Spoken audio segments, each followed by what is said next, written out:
Tunave nyala. Tisambe manja. Tisambe manja. Igualmente estableció que Chevron arrojó toda el agua tóxica y construyó 916 piscinas, como las que nos indicaba Luis en algunas de las fotos, y están a la intemperie, muchas de ellas todavía.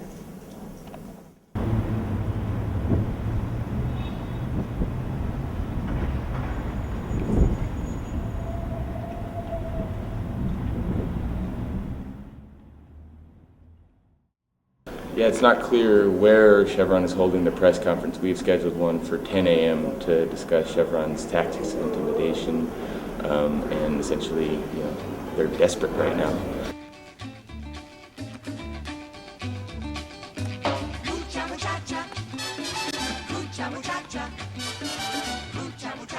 It's been written or heavily influenced by the plaintiffs. So, at this point in time, that is not a legitimate report, and that number is not a legitimate number. We want to talk about the merits of the case, and the merits of the case are all the evidence that we presented to the court demonstrates clearly that there is no negative effects left from Texaco's operations, that all the pollution that's occurring right now in the jungles is from Petroecuador, and they're the reason why there are some negative effects from oil operations in Ecuador. They have admittedly had a terrible record of operating. They've had hundreds and hundreds of spills, and no one, not this group or not the government, is holding them accountable. Okay. So all of these open-air pits they're all new? Yes. No, that's not the case. And whatever pits that Texaco remediated were covered. All they did, their remediation was just covering the pits. They just brought bulldozers in and they bulldozed over the pits, and that was their remediation. So, of course, the oil and the toxics still seep through into the water table. So there are a lot of pits that came afterwards, yes, but using the technology that Texaco left behind and that was inherited from Texaco.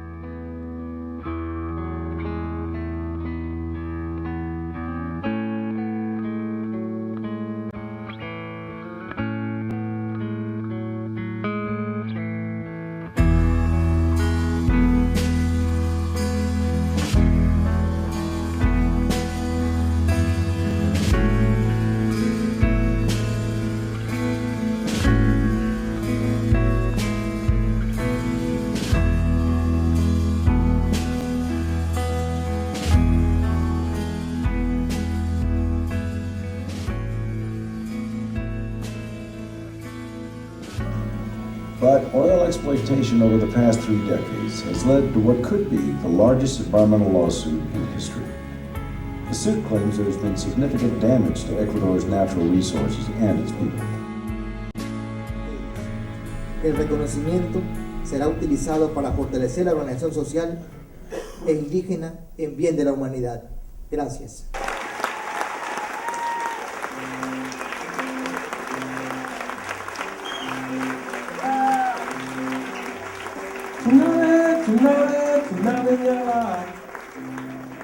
When I heard their story and I saw that they were up against a major U.S. corporation, and you see, it was very humbling to see the gentleman who's the attorney that was actually working away, trying to combat this major U.S. power that they have a fleet of junior associate, and senior attorneys probably on this case.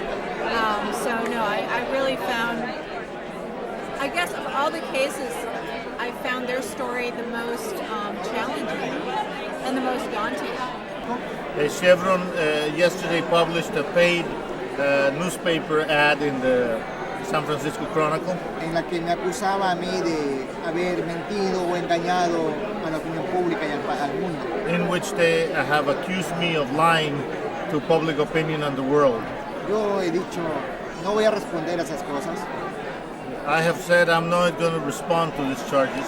Solo pido que la gente, si lo considera, investigue la hoja de vida de Chevron y la hoja de vida mía.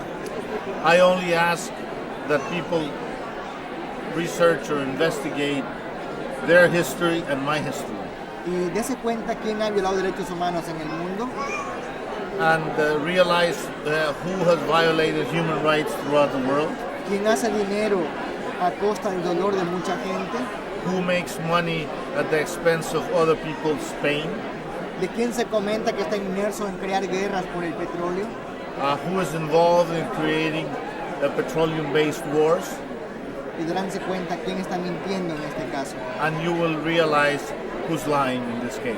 He dicho, tengo mis manos y mi corazón limpio I have my hands and my heart clean,